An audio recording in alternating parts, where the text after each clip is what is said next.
arrimaha gudahayo wasiirkii xilka adag noo hayo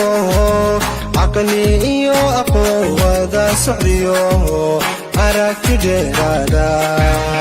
af wanaagsan iyo eedlaan aaminima buuxda dadkaad ugu adeegtaa wax qabad kugu ammaanaya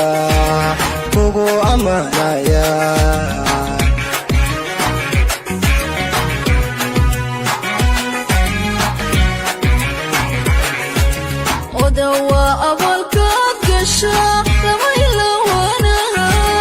mas-uuliyadada qaadi kara ixnimad geline dadku adiga ku siman waqa laguma eedayne dadku adiga ku siman waqa laguma eedayne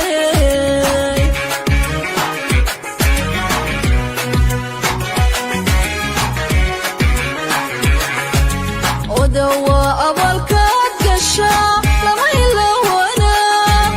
mas-uuliyadada qaadi kara ixnimad geline dadku adiga ku siman waqa laguma eedayne dadku adiga ku siman waqa laguma eedayne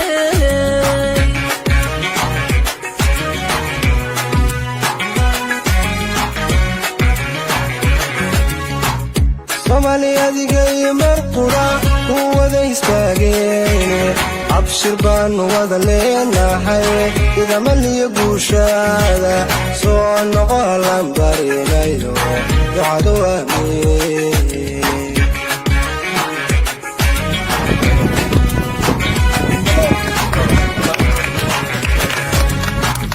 soomaaliyadiga iyo marqura ku wada istaageen abshir baanu wada leenahay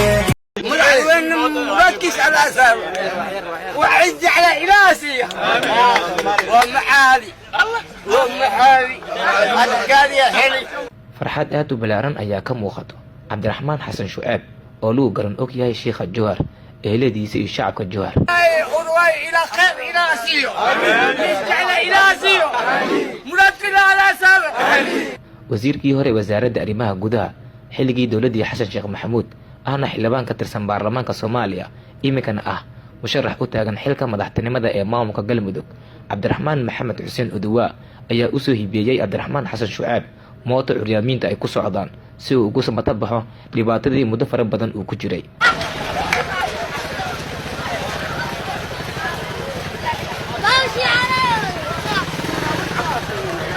goobta lagu guddoonsiinayay mootada Cabdiraxmaan Xasan Shucaab ayaa waxaa ku sugnaa shacab aad u fara badan iyo ehelada sheekha jowhar ayagoo qudhooda ku faraxsanaa mootada loo hibeeyay maanta sheekha jowhar walaal Cabdiraxmaan Xuseen Oduwa waxaan ugu mahad celiyeynaa miskiinkan oo geedan u keentay oo maxay dhahaan mootadan u keentay waa kugu mahad celinay adigana muraadkaada iyo muraadda muslimiin Allah ha sahlo waxaan ilaah kaaga tuugaynaa saa jeceshta ilaahay ku yeelo aan ilaahay kaaga tuugaynay miskiinkan oo waxaan ku leeyahay intii wadaagtii halahaan lugta ku socdiyo rafaaqi riskiga socdi oo geedan qurux badan u keentay ilaahay aku sahlo muraadkaada si jeceshaan Allah ku yeelo kan walaashiisa aniga baro ku odi abartay abayn waa dhinta ana haastabo waa ku faraxna usul ilaahay waxa ku farxa Allah siiyo ninkii soo gacloodi waxa jecel ilaahay midta u saaro musharax madaxweyne Cabdiraxmaan Xuseen Oduwa oo miskiinkan ku soo sadaqaystay muraadkiisa iyo madaxda muslimiin Allah sahlo adoo Allah ka qabto danta oo leeyna Allah u yeelo meeshuu ka filayna Allah ka siiyo wasiirka arrimaha gudaha Soomaaliya oo haajiri hadana wuxuu raay wasiir wuxuu raay madaxweynaha Galmudug ilaahay garkiisa Allah u galo ninka miskiinka waa u dadaalay الدنيا آخرة. السلام على رسول الله. أول واحد لنا يا وزير كهرة أرماء جداد دولة الفدرالية الصومالية أنا حلوان قرن عبد الرحمن الضواء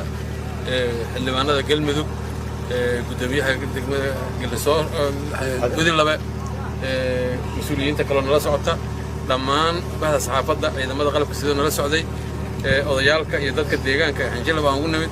وحنا لنا هاي عادي أدوم حسنتين dadka dhibaatada waa soo jiri jirta maalinbana meel bay joogtaa maanta xildhibaanka waxaan uga mahad celinaynaa ceelkan oo hadda maanta aan taagannahay oo xinjilab deegaan Cadaada ka tirsan ah waa ceelkii afraad oo inta aan ogahay oo gudoomiyaha degmada Cadaada ka ahaa uu deegaankan horta keeno ceelkan ayaa u dambeeyay hadda maanta aan taagannahay xinjilab waxaa ka mid ahaa kan Deys waxaa ka mid ahaa kan Balli Guuleed waxaa ka mid ahaa ceelka Baxda laga muday afartaas ceel xildhibaanka ayaa afartaba sabab u ahaa keenidooda isaga ayaa keenay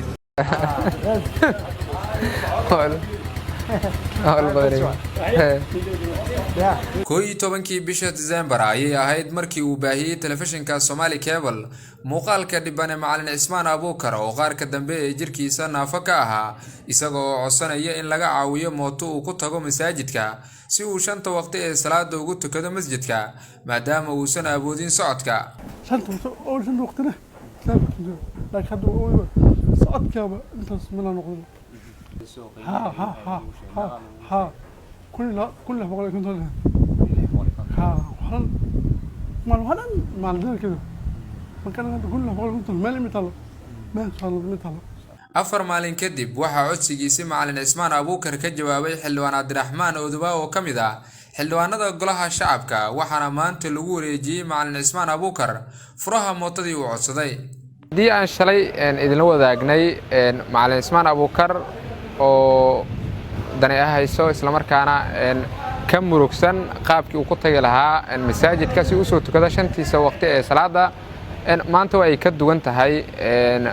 lamana soo koobay kara farxadda ka muuqata wajigiisa iyo waliba qalbigiisa Cismaan oo mar kale la hadlay telefishinka Somali Cable waxa uu mahad celiyay dhamaan intii garabka ka geysatay ee uu ugu horeeyo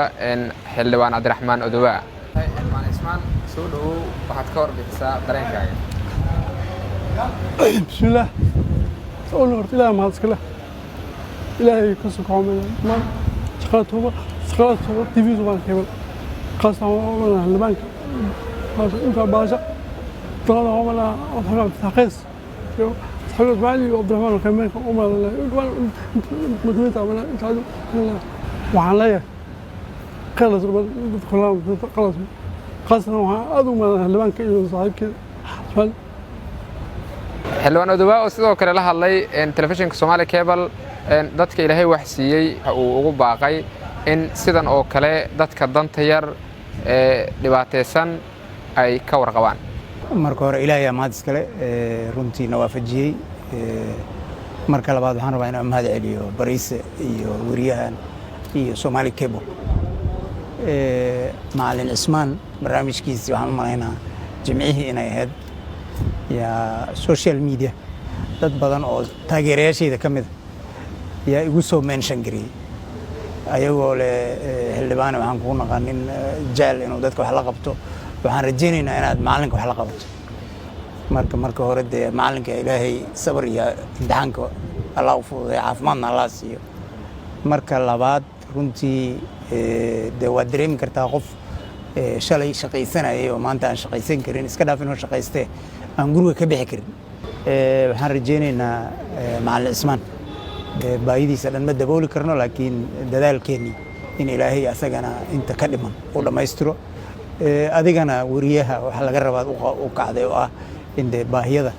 bulshada la soo bandhigo aad iyo aad baan hadii la yiraahdo in Ilaahay u barakeeyo u rajaynaya intii soo mention garayso saaxiibada yahay oo taageerayaasha meel adduunka joogaan aqoon waa u mahad celinaya khayrka ila jeclaadeen marmarka qaar haddaan qaban weyno waa iska dhici kartaa waa duruuftu mar walba isuma ka kor saarna laakiin wixii tabarteena waa dadaalayna runtii wadanka Soomaaliya wadan duruuftiisu aad u adag tahay naafaduna waliba aad ugu badan tahay wadanka dagaal sokeeya aad ugu dheeraaday hadda qaraxya ka socda qof shalay caafimaad qabo maanta baralaysad arkaysaa Ilaahay wax siiyo dhan inta ka tabarta yar inay la dadaalaan mar walba qofkii baa qof haduu disable ama maaragtay naafa oo la shaqeeyo wax la qabtana waxaan isleeyahay wax badan baa runtii farxadaas mootadaas la eg intay gelin karto ma moodi kartid dadkaas runtii dhibka qaba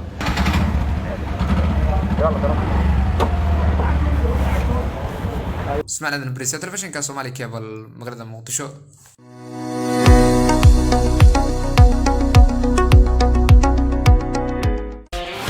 أنا waxaan u taaganahay galmudug macna leh waxaan u taaganahay galmudug dhalinyaradeeda shaqo u abuur waxaan u taaganahay galmudug aqoonta hoggaamiso waxaan u taaganahay galmudug dowladda federaalkana saaxiib la ah dhuusan reebna degan uma taagni galmudug xalaalaysi wax la yiraahdo maqasheen Soomaaliya 45 beri xamar inta ku soo nasto qofka uu yimaado waxaan idin ballan qaadayaa hadaba aan fursad u helo inaan madaxweyne idin noqdo inay noqoto meesha lagu nasto dhuusan reeb galmudug waxay u baahan tahay madaxweyne karti leh qofkan kartida lahayn xataa waxa loo ogol yahay ma isticmaali karo under capacity qof markuu awood lahayn waxa loo ogol yahay ma isticmaali karo waxa ka war haystaan dad badan oo shaqeeya jira miisaaniyada la dejiyaa sanadka dad badan hay'ado badan oo miisaaniyadooda isticmaalina jira sababtoo ah awoodooda fulintooda tacbaan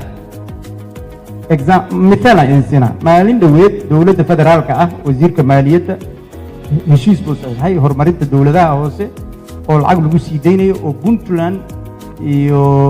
توبلان يو كوفر قلبت العقل جوسي هيرش بلي قل مدوبنا لما حسين بيروا استاندر سواي وول بنك وحورب وول بنك وحورب هذا أقوم ولاهين يكرتي أو ده أديك سكرين ده كرتي ده لها